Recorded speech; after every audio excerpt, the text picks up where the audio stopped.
Alright guys, this is Ashlyn with Sympathetic Soap. Over the last couple weeks really, I've been churning out a bunch of sample soaps and trying some different scents to see what's going on.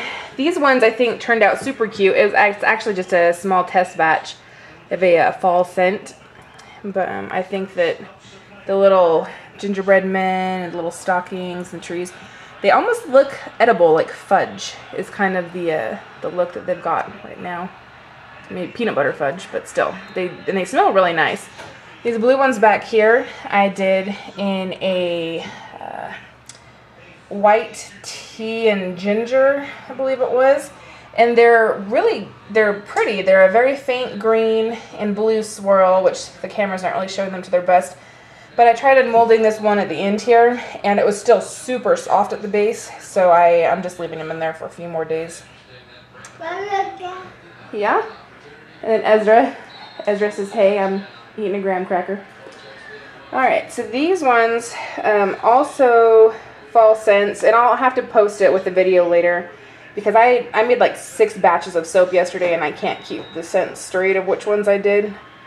But they have the potential to be really cute, but as you can see, I'm so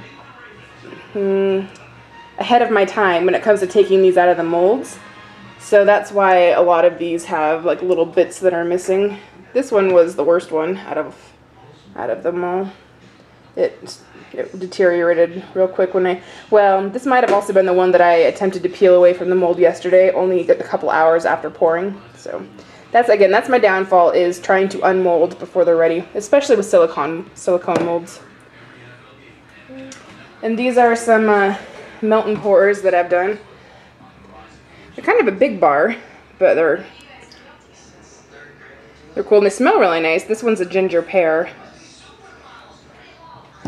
And I had some of the green left over. So when I put them all in, you could see these really awesome swirls on the top and these circular curly cues. But then of course when you cut them, they're basically just like confetti.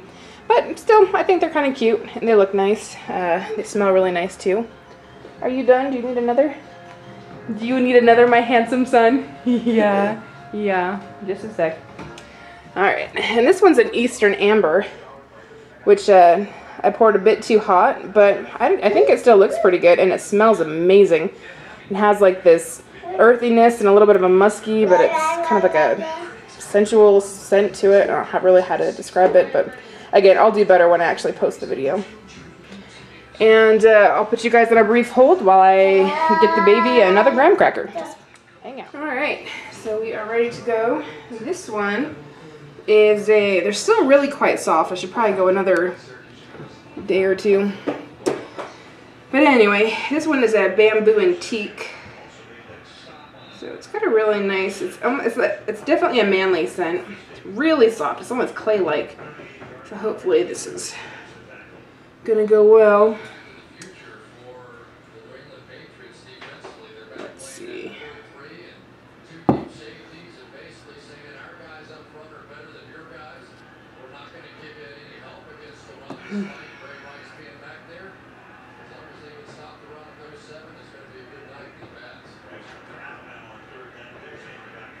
Okay.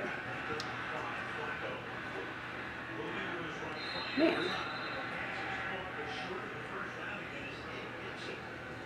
Just kind of want to get these little end pieces off so that my soap cuts well, but sometimes it doesn't want to cut. Yeah, super soft, as you can see, the end pieces. This one, I mean, just curled.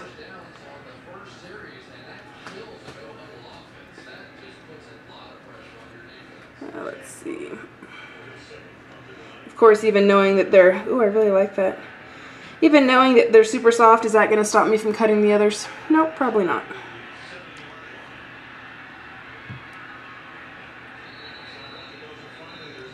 And I did a spoon swirl with this one, I believe. Got a little bit more. There we go.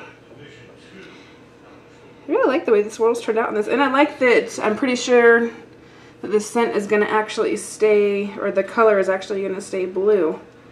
I don't have a lot of blue soaps at this point, because typically I try doing blue and then I inevitably use a scent that has vanilla or some other kind of a discolorant in it, and then it kind of ends up turning out to be brown.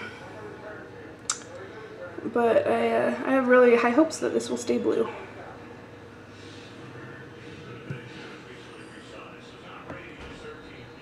And then I just used a brown oxide for the brown. Yeah, I really like this. It's almost reminiscent of bay rum. You know, it's got kind of that spiciness. It's got a little bit of an earthiness to it. I mean, women can use this soap, of course, and they would still smell fine, but I associate this more of as like a man scent. It's definitely not fruity or floral.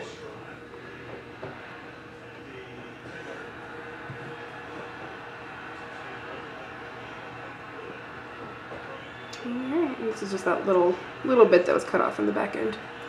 Alright, so that was the Bamboo and Teak. Alright folks, here is a batch that was made up of honey and oat, and then, well, fragrance-wise, honey and oat, and huckleberry. And the huckleberry is a melt and pour, so I did a blend of cold process and hop. Cold process and melt and pour. Let's take a look, make sure this is in frame. Now, I made a couple of these over the last week or two that I didn't put up on video, and I really liked the way that they turned out. One of them is a kiwi, cassis, and lime, I think. Oh man, super fresh. The only problem with these is that they don't want to cut completely.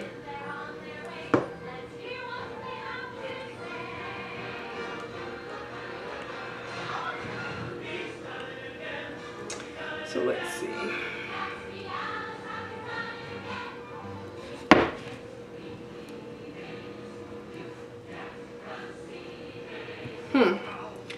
The other ones were hard to cut, but they at least would. Alright, well, I'll do it piecemeal if I have to. And this one, the end just cracked out of. I'm not sure if you can actually see that. There you go. The end just disappeared from this one.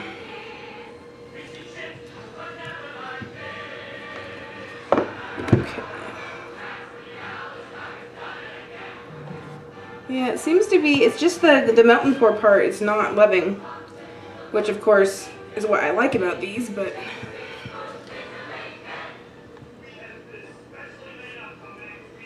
okay. I'm about to put this on. Finally got them to go. I had to tighten the tines a little bit. I'm pretty sure my tines were just too loose. So melt and pours inside cold process can work really well.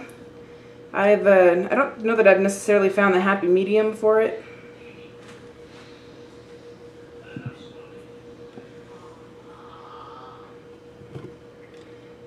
And I have a feeling these are going to cure to a more darker brown. I'll post another video later on in my soap room and show you the other melt and pours that I did that are curing up, as well as just kind of show you what's happening in the curing room. I don't think I've ever done a video about my curing room.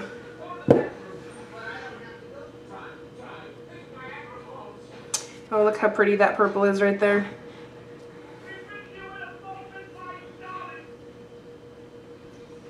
And the purple itself should stay fairly purple, even though it's within this other cold process that will darken.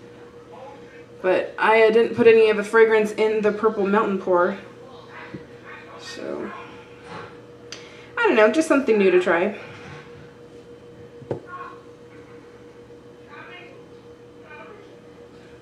Almost looks like shortbread.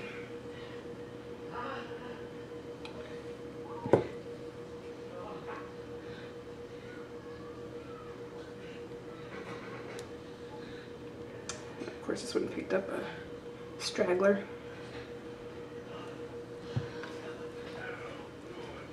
Alright, next up is my third and final cut of the night. Alright guys, this is my final soap cut of the night.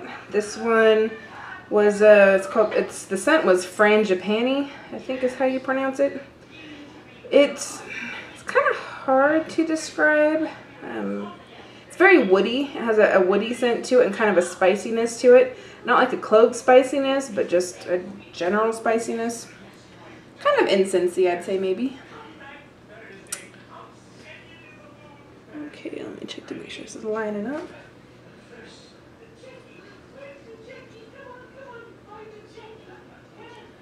Alright.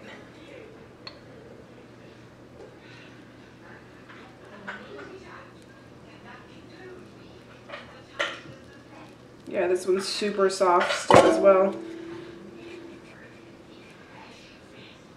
This is my end sliver.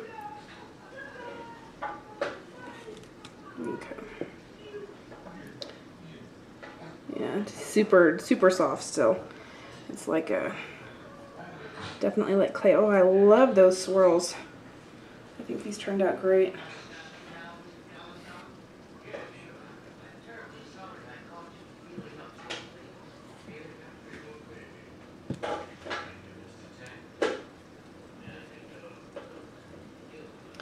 Yeah, I did these ones, I soaped these batches at a fairly low temperature. I mean, I've been soaping at, so even so, some of them have been gelling, so I've had to been sticking them in the fridge because I'm not overly fond of the partial gel, where like in the middle of it, it'll be more intense colors caused by the dew heat. But yeah, I love the way these swirls turned out, and I like the contrast of the black and the white.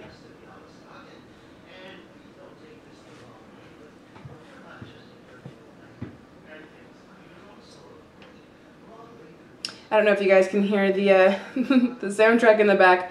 It's The Producers, the one with Nathan Lane and Matthew Broderick. I have no idea why, but it is one show that my almost one-year-old son will just sit there and watch. I have no idea why. I've tried other musicals, but the Producers, for some reason, he again is the musical. It's not the old one. It's the newer one. But he'll just sit there and watch it. Not as much now that he's more mobile and crawling around and kind of, you know, walking and whatnot. But he'll still just sit there and drink a bottle and watch better than he will with any other show. It's a good thing I like musicals.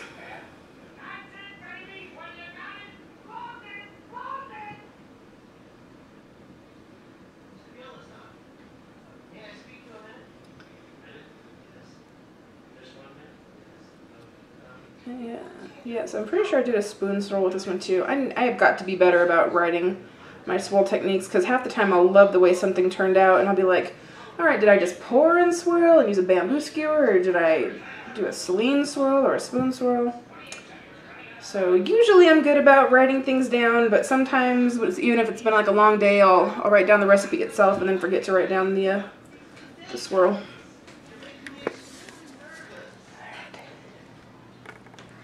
Give you a little hint of what the baby does for this show.